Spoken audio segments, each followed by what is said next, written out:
Friends, आज के इस वीडियो में हम लोग बात करने वाले हैं पराग पारिक फ्लेक्सी का फंड का। और रीजन यहाँ पे सिंपल सा है कि भाई इस फंड का जो रिटर्न है खराब बिल्कुल भी नहीं हो रहा है। मार्केट काफी वोलेटाइल है, मार्केट में गिरावट आ चुका है, लेकिन इस फंड में गिरावट बिल्कुल भी नहीं है। अगर आप बात करते हैं परफॉर्मेंस का, तो क्या रीजन है जिसकी वजह से इसका परफॉर्मेंस इंटैक्ट है। और गाइस, यहाँ पे देखा जाए तो इस फंड का जो फंड साइज है ये 1 लाख करोड़ को क्रॉस कर चुका है, लेकिन फिर भी इसका रिटर्न काफी इंटैक्ट है, परफॉर्मेंस काफी अच्छे तरीके से देखने को मिल रहा है। मेरा नाम है सीए जितेंद्र और आप देख रहे हैं चैनल इन्वेस्टर प्राइड। इस चैनल पे मैं आपके लिए म्यूचुअल फंड से रिलेटेड कंटेंट लेके आता हूं।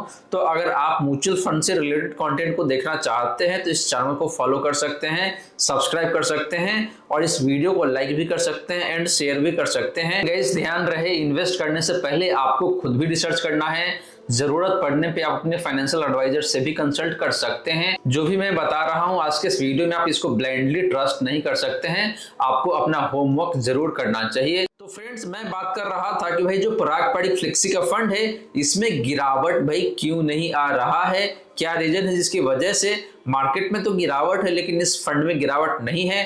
फंड साइज 1 लाख करोड़ के क्रॉस कर चुका है, लेकिन इसके बावजूद भी परफॉर्मेंस काफी शानदार देखने को मिलता है। तो चलिए इसी कड़ी में पहले बात करते हैं इस फंड का बेसिक डिटेल्स का। तो फ्रेंड्स, बात करें बेसिक डिटेल्स का, तो यहाँ पे देखा जाए तो इस फंड का जो लॉन्च डेट है ये 24 मई 2013 का है। यानी कि इस फंड को देखा जाए तो 10 साल से ऊपर हो चुका, लगभग 11 से 12 साल के आसपास में हो चुका है। रिटर्न सिंस लॉन्च की बात करें, यानी कि जब से फंड लॉन्च हुआ है तब से लेके अभी तक एनुअलाइज्ड CAGR क्या है इसका, तो वो 19.75% का है। बेंचमार्क है इस फंड का निफ्टी 500 TRI। बात करें इस फंड का टाइप का, तो वो ओपन एंडेड है, यानी कि आप कभी भी इसमें इन्वेस्ट कर सकते हैं और कभी भी एग्जिट कर सकते हैं। एसेट अंडर मैनेजमेंट की बात करें तो वो लगभग 1,15,000 करोड़ का है, जो कि काफी हायर साइड में है। बात करें इस फंड का एक्सपेंस रेशियो का, तो ये काफी रिजनेबल है, 0.63% का। रिस्क ग्रेड की बात करें तो यहाँ पे लो दिखने को मिल रहा है। बात करें पोर्टफोलियो टर्नओवर रेशियो का, तो ये भी काफी लोअर साइड में है, 16.02% का। यानी कि ये फंड अपने पोर्टफोलियो में स्टॉक्स को बहुत कम जल्दी चेंज करता है, यानी कि स्टॉक्स चेंज करने का जो फ्रीक्वेंसी है वो काफी लोअर साइड में दिखने को मिलता है। तो ये भी एक रीजन है जिसकी वजह से मुझे लगता है कि भाई इस फंड का जो रिटर्न है ये काफी स्टेबल रहता है। बात करें अगर आप इस फंड में से 1 साल के अंदर में एग्जिट करते हैं तो आपको एग्जिट लोड कितना पे करना पड़ेगा, तो देखा जाए तो यहाँ पे अगर आप 10% से ज्यादा यूनिट को एग्जिट करते हैं तो आपको 365 दिन के अंदर में 2% एग्जिट लोड पे करना पड़ेगा। वहीं पे अगर आप 10% से ज्यादा का इन्वेस्टमेंट एग्जिट करते हैं लेकिन आफ्टर 365 डेज करते हैं तो आपको 1% का ही एग्जिट लोड पे करना पड़ेगा। तो ये कुछ क्राइटेरिया है जिसको आप वीडियो को पॉज करके देख सकते हैं। तो फ्रेंड्स, ये तो हमने बात किया इस फंड का बेसिक डिटेल्स का। अब चलिए बात करते हैं इस फंड का पास्ट परफॉर्मेंस का। तो बात करें पास्ट परफॉर्मेंस का, तो पहले बात करते हैं सबसे कम दिनों का, यानी कि 1 वीक का परफॉर्मेंस का। तो 1 वीक में इस फंड ने लगभग 2% का लॉस दिया हुआ है, जो कि कैटेगरी से कम है। 1 महीने की बात करें तो यहाँ पे लगभग 1% का प्रॉफिट है एंड कैटेगरी ने 0.12% का लॉस बना के दिया हुआ है। 3 महीने की बात करें तो यहाँ पे लॉस दिखने को मिलता है 0.07% का, जो कि कैटेगरी से कम है, यानी कि ये अच्छी बात है। फ्रेंड्स, आपको यहाँ पे रैंकिंग भी दिखने को मिल रहा है। 1 वीक में रैंकिंग 2 का है आउट ऑफ 41। 1 महीने में देखें तो 4th का रैंकिंग है आउट ऑफ 41। 3 महीने की बात करें तो 5th का रैंकिंग है आउट ऑफ 40। बात करें 6 महीने का, तो यहाँ पे रिटर्न काफी अच्छा दिखने को मिल रहा है, 7.2% का, जो कि कैटेगरी से थोड़ा सा कम है। और यहाँ पे रैंकिंग थोड़ा सा खराब दिखने को मिलता है, 27th आउट ऑफ 39। बात करें YTD यानी कि साल 2025 में इस फंड का रिटर्न कैसा है, तो वो लगभग यहाँ पे 5.5% के आसपास में है, जो कि कैटेगरी से काफी बेहतर दिखने को मिलता है। और यहाँ पे रैंकिंग 4th है आउट ऑफ 39। बात करें लास्ट के 1 ईयर का, तो यहाँ पे रिटर्न 3.36% का है एंड कैटेगरी ने आपको लॉस बना के दिया है 5.2% का। तो यहाँ पे रैंकिंग 1 का दिखने को मिल रहा है, यानी कि लास्ट के 1 ईयर में पराग पारिक फ्लेक्सी कैप फंड ने फ्लेक्सी कैप कैटेगरी में सबसे नंबर 1 का परफॉर्मेंस बना के दिया हुआ है। बात करें लास्ट के 2 ईयर का, तो यहाँ पे भी रिटर्न काफी शानदार दिखने को मिल जाता है। एनुअलाइज रिटर्न है 21.68% का, जो कि कैटेगरी से बेहतर है एंड रैंकिंग 5th है आउट ऑफ 37। बात करें पिछले 3 सालों का तो यहाँ पे भी रिटर्न काफी अच्छा दिखने को मिल रहा है 22.66% का, जो कि अगेन अपनी कैटेगरी से बेहतर है एंड यहाँ पे भी रैंकिंग 5th है आउट ऑफ 32। इसके बाद देखिए तो 5 साल का रिटर्न की बात करें तो इसने लगभग 24% के आसपास का रिटर्न बना के दिया हुआ है, जो कि अगेन कैटेगरी से बेहतर है and the ranking is 6th out of 24। तो रैंकिंग यहाँ पे भी ठीक है। 10 साल की बात करें तो यहाँ पे रिटर्न लगभग 19% का है, जो कि अगेन अपनी कैटेगरी से बेहतर है and ranking is 2nd out of 19th।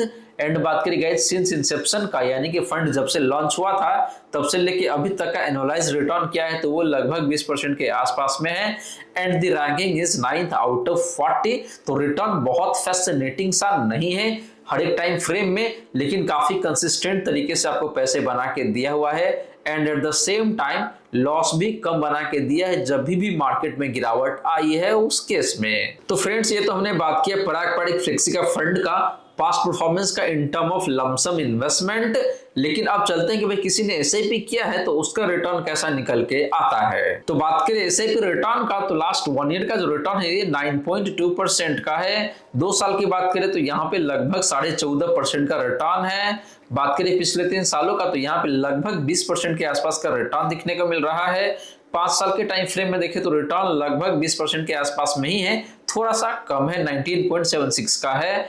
And बात करें पिछले 10 सालों का तो यहाँ पर रिटर्न मोर देन 20% का है, यानी कि अगर आपने इस फंड में 10 साल पहले इन्वेस्ट किया होता एसआईपी के माध्यम से तो आपको मोर देन 20% पर एनम के हिसाब से रिटर्न मिला होता, जो कि किसी भी एंगल से देखे तो बहुत ही शानदार रिटर्न है गाइस। तो फ्रेंड्स एसआईपी के मामले में भी देखें तो पराग पारिक फ्लेक्सी का फंड का रिटर्न बेहद ही शानदार है, बल्कि मैं तो यूं कहूंगा कि लमसम से बेहतर रिटर्न है एसआईपी के मामले में। अब चलिए फ्रेंड बात करते हैं इस फंड का पोर्टफोलियो होल्डिंग का, पोर्टफोलियो कॉन्सेंट्रेशन का एंड वैल्यूएशन का, और यहीं पे मेन रीजन है जिसकी वजह से मुझे लगता है कि इस फंड का रिटर्न खराब नहीं हो रहा है बल्कि दिन प्रतिदिन अच्छा होता जा रहा है, इसके बावजूद कि इसका फंड साइज 1 लाख करोड़ को क्रॉस कर चुका है। तो बात करें पोर्टफोलियो होल्डिंग का तो पहले बात करते हैं एसेट क्लास का। तो इक्विटी एसेट क्लास में देखें तो 77.27% का अलोकेशन है। डेट में भी पैसे जा रहा है लगभग 10.65% का एंड अदर एसेट क्लास में देखें तो 12.08% का है,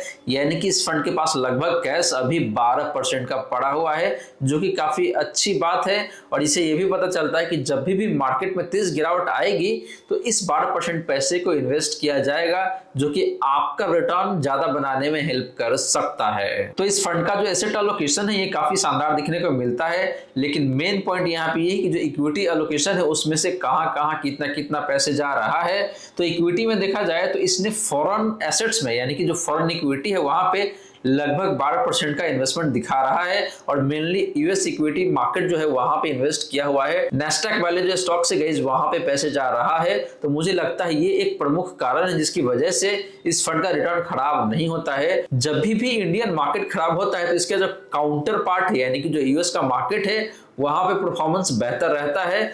तो यहाँ पे देखा जाए तो काफी बैलेंस हो जाता है और आपको गिरावट कम दिखने को मिलता है, लेकिन जब दोनों ही जगह पे परफॉर्मेंस अच्छा रहता है तो इस फंड का रिटर्न काफी बेहतरीन तरीके से निकल के आता है। तो इसीलिए आपको दिखने को मिला होगा कि भाई इस फंड का जो रिटर्न है गिरावट में कम गिरता है, लेकिन जब मार्केट तेजी में रहता है तो आपको रिटर्न ज्यादा बेहतर तरीके से बन के आता है। इसके बाद देखें तो यहाँ पे आपको दिखने को मिल रहा है कि भाई जो लार्ज कैप स्टॉक्स है उसमें लगभग 50% का होल्डिंग है। मिड कैप में बहुत कम पैसे डाल रहा है 2.18% का, या फिर कह लीजिए 21 प्लस 2.18% का लगभग 23 से 24% का होल्डिंग है मिड कैप स्टॉक्स में। और स्मॉल कैप में देखें तो बहुत ही कम है 3.5% का। तो रिस्क बहुत कम लेता है ये फंड, और जो वैल्यू वाले स्टॉक्स होता है जहां पे वैल्यू काफी ज्यादा होता है वैसे स्टॉक्स में, और जो फंडामेंटली स्ट्रांग होता है वहां पे ज्यादा पैसे इन्वेस्ट करता है पराग पारिक फ्लेक्सी का फंड। तो ये भी एक रीजन है जिसकी वजह से इस फंड में गिरावट कम आता है। बात करें इस फंड का टॉप 10 होल्डिंग्स का तो जो पहला स्टॉक है वो बैंकिंग से है एचडीएफसी बैंक लिमिटेड, फिर है Bajaj holdings and investment limited, इसके बाद है पावर ग्रिड, फिर दिखने को मिलता है कोल इंडिया लिमिटेड, इसके बाद है आईसीआईसीआई बैंक लिमिटेड, फिर दिखने को मिल जाता है ITC limited, Kotak Mahindra bank limited, Maruti Suzuki India limited, भारतीय एयरटेल एंड महिंद्रा तो 10 के 10 लार्ज कैप स्टॉक्स है और फंडामेंटली स्ट्रांग है और काफी बड़े नाम है इंडियन स्टॉक मार्केट में। वहीं बात करें इस फंड का पोर्टफोलियो कॉन्सेंट्रेशन का एंड वैल्यूएशन का, तो जो नंबर ऑफ स्टॉक्स है वो 80 के आसपास में दिखने को मिल जाता है। टॉप 10 स्टॉक्स में जो कंसंट्रेशन है लगभग 49% के आसपास में है। टॉप 5 स्टॉक्स की बात करें तो यहाँ पे लगभग 30% का कंसंट्रेशन है। एंड बात करें टॉप 3 सेक्टर का तो यहाँ पे लगभग 54% का कंसंट्रेशन दिखने को मिल रहा है। तो कंसंट्रेशन काफी अच्छा दिखने को मिल रहा है, बहुत हायर साइड में नहीं है लेकिन बहुत लोअर साइड में भी नहीं है,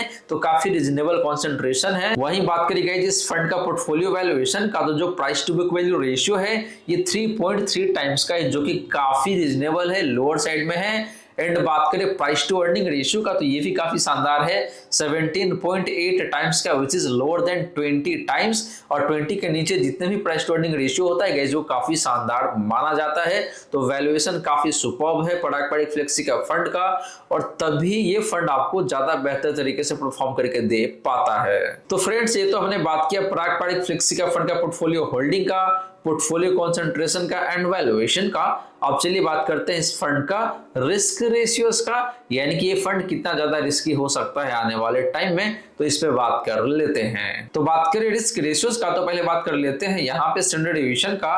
तो इस फंड का जो स्टैंडर्ड डिवीजन है वो 8.9 का है, जो कि अपनी कैटेगरी एंड बेंचमार्क से काफी कम दिखने को मिल रहा है। यानी कि इस फंड का जो रिटर्न है फ्रेंड ये काफी कम वोलेटाइल रहता है। बीटा भी लगभग यही दिखा रहा है, इस फंड का बीटा 0.59 का है, एंड कैटेगरी का बीटा 0.92 का है। तो ये फंड कम वोलेटाइल रहता है। शार्पे रेशियो की बात करें तो ये काफी शानदार है, 1.5 का, जो कि कैटेगरी एंड बेंचमार्क दोनों से काफी ज्यादा है।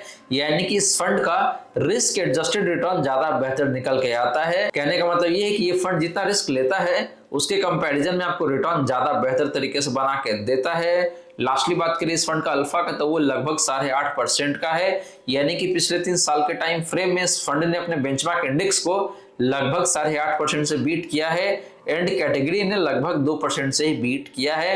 तो इस फंड का रिटर्न काफी शानदार है, जो कि हमने ऑलरेडी देख रखा है और यहां से भी ये वैलिडेट हो रहा है। तो फ्रेंड्स, ये रही बात आपका पराग पारिक फ्लेक्सी का फंड का डिफरेंट रिस्क पैरामीटर का, और यहां से यही पता चलता है कि भाई ये फंड रिस्क कम लेता है लेकिन आपको रिटर्न ज्यादा बेहतर तरीके से बना के देता है। So guys, thank you so much for watching this video. मिलते हैं नेक्स्ट वीडियो में। जय हिंद, जय भारत।